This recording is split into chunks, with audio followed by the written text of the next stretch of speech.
Magandang araw sa inyong lahat. Heto na ang latest weather update para sa iba't ibang bahagi ng bansa ngayong araw ng Saturday. Merong pagbabago sa sistema na minomonitor natin na magmumula sa silangan. Ayon sa bagong datos, mas nakikita na ang paglapit nito sa kalupan. Kung gusto mo naman lagi kang informed sa lagay ng panahon, huwag kalimutang mag-subscribe dito sa channel. Sa kasalukuyan, ang easterlies ang pangunahing nakaaapekto sa eastern sections ng Southern Luzon, Visayas at Mindanao. Ibig sabihin, may tuloy-tuloy na pagpasok ng mainit at mahalumigmig na hangin mula sa silangan, kaya mas madali ang pagbuo ng ulap at mga thunderstorm, lalo na sa mga lugar na unang nasasalo ng hangin ito. Sa ganitong sitwasyon, hindi man pare-pareho ang bagsak ng ulan sa bawat probinsya at lungsod, nananatili pa rin ang posibilidad ng biglaang pag-ulan sa ilang bahagi ng araw, lalo na kapag mas umiinit ang paligid at mas bumibigat ang pakiramdam ng hangin. Para sa Bicol Region, Eastern Visayas, Caraga at Davao Region, ang inaasahang lagay ng panahon ay partly cloudy to cloudy skies with isolated rain showers or thunderstorms dulot ng easterlies. Sa madaling paliwanag, hindi ito nangangahulugang buong araw na maulan sa lahat ng lugar. May mga oras na pwedeng maliwanag at medyo tahimik ang kalangitan, pero habang tumatagal ang araw ay pwedeng mabuo ang makakapal na ulap at sumunod ang ulan o thunderstorm sa ilang lugar. Dahil dito may posibilidad ng flash floods o landslides sa oras na maging severe ang thunderstorm. Kaya para sa mga nasa Bicol Region, Eastern Visayas, Caraga at Davao Region, mahalagang huwag baliwalain ang mabilis na pagbabago ng panahon, lalo na kung mapapansin ninyo na biglang dumidilim ang kalangitan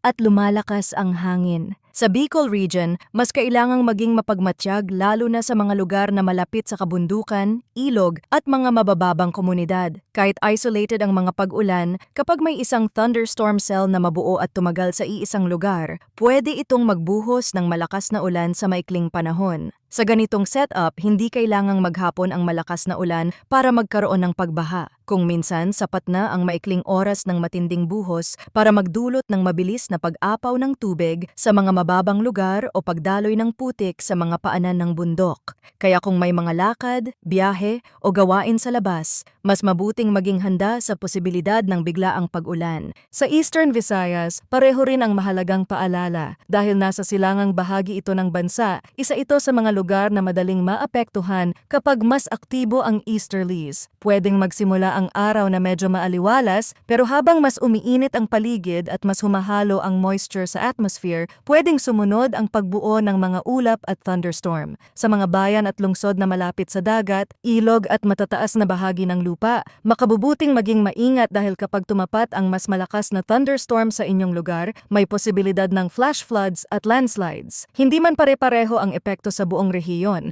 ang mga lugar na tatamaan ng mas malakas na thunderstorm ang dapat mas maging alerto. Para naman sa Metro Manila at sa rest of the country, ang inaasahang lagay ng panahon ay partly cloudy to cloudy skies with isolated rain showers or thunderstorms dulot ng localized thunderstorms. Sa mas simpleng paliwanag, maraming lugar ang pwedeng magsimula ang araw na may init at medyo maayos ang lagay ng panahon. Pero habang tumatagal ang oras at mas tumitindi ang init sa paligid, mas tumataas din ang posibilidad ng pagbuo ng makakapal na ulap na pwedeng magdala ng biglaang pag-ulan sa ilang bahagi ng bansa. May mga lugar na mananatiling tuyo, habang may ibang bahagi namang pwedeng tamaan ng thunderstorm sa maikling panahon. Sa nalalabing bahagi ng bansa, pareho rin ang mahalagang paalala. Kahit hindi kabilang sa Bicol Region, Eastern Visayas, Caraga at Davao Region ang isang lugar, hindi ibig sabihin nito na ligtas na ito sa biglaang sama ng panahon. Dahil localized thunderstorms ang dahilan ng pag-ulan sa maraming bahagi, may mga lugar na maaaring hindi makaranas ng ulan sa umaga pero biglang magkaroon ng thunderstorm sa hapon.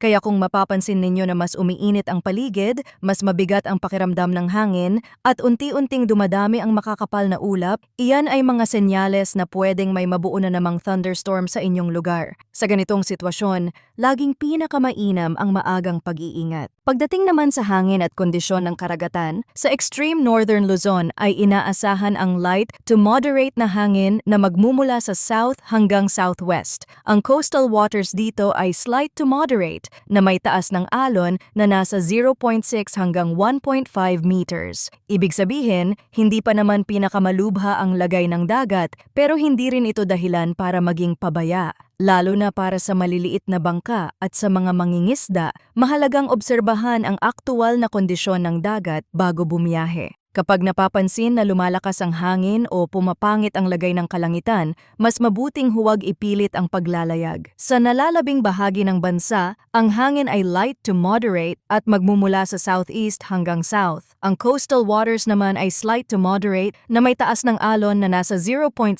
hanggang 1.2 meters. Sa pangkalahatan, hindi pa ito indikasyon ng pinakamasamang kondisyon sa dagat pero hindi pa rin ito dahilan para maging kampante. Kahit hindi sobrang taas ng alon sa general forecast, pwede pa ring biglang magbago ang tunay na kondisyon sa dagat kapag may kasabay na thunderstorm o biglang pagbugso ng hangin. Kaya para sa mga gumagamit ng maliliit na bangka at sa mga may planong bumiyahe sa karagatan, makabubuting maging mapagmatyag sa mga pagbabago ng panahon bago pumalaot. Kung titingnan naman natin ang extremes of temperature and relative humidity, ang minimum temperature na naitala ay 26.2 degrees Celsius bandang 5 o'clock in the morning, habang ang maximum temperature ay umabot sa 34.6 degrees Celsius bandang 2 o'clock in the afternoon. Sa relative humidity naman, ang minimum ay 59% bandang 2 o'clock in the afternoon, habang ang maximum ay 90% bandang 5 o'clock in the morning. Ipinapakita nito na kahit sa umaga ay mataas na agad ang halumigmig sa hangin, at habang tumitindi ang init sa maghapon ay nananatiling mabigat ang pakiramdam ng panahon.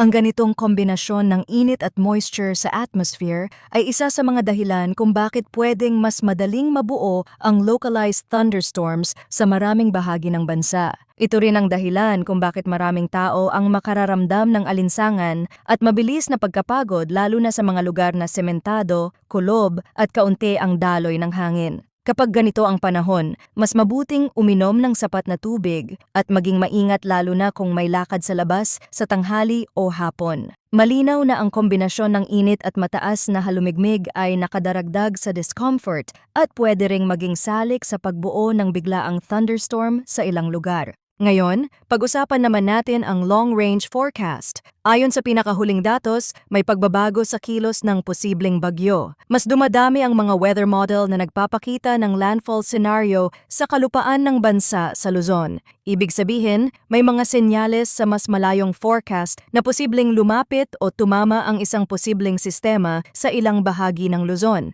Pero mahalagang idiin na hindi pa ito nangangahulugang tiyak na mangyayari ang senaryong iyon. Sa usaping long-range forecast, normal na may iba-ibang ipinapakitang galaw ang mga model habang malayo pa ang panahon ng posibleng development. Bukod dito, marami ring member model ang nagpapakita ng pag-recurve o iyong posibilidad na kikilos pa itaas ang bagyo at hindi dadaan ng direkta sa kalupaan. May mga model na nagsasabing posibleng tumawid sa Luzon at may mga model naman na nagsasabing pwedeng umakyat lamang ito at lumihis palayo. Kaya sa ngayon, hindi pa tama na ituring agad na final scenario ang kahit alin sa dalawang posibilidad. Ang malinaw pa lang ay may mga senyales ng posibleng development at may posibilidad na makaapekto ito sa bansa depende sa magiging paglilinaw ng datos sa mga susunod na araw. Mahalaga ring tandaan na dahil malayo pa ito, marami pang pwedeng magbago sa kilos at galaw nito. Pwedeng magbago ang track, pwedeng humina ang development, pwedeng lumakas, at pwedeng tuluyang mag-iba ang direksyon habang lumalapit ang petsa. Iyan ang dahilan kung bakit napakahalaga ng patuloy na pag-monitor. Sa usaping panahon, lalo na sa mga posibleng bagyo sa long-range forecast, mas maiging bantayan muna ang trend kaysa agad mangamba sa iisang model run lamang.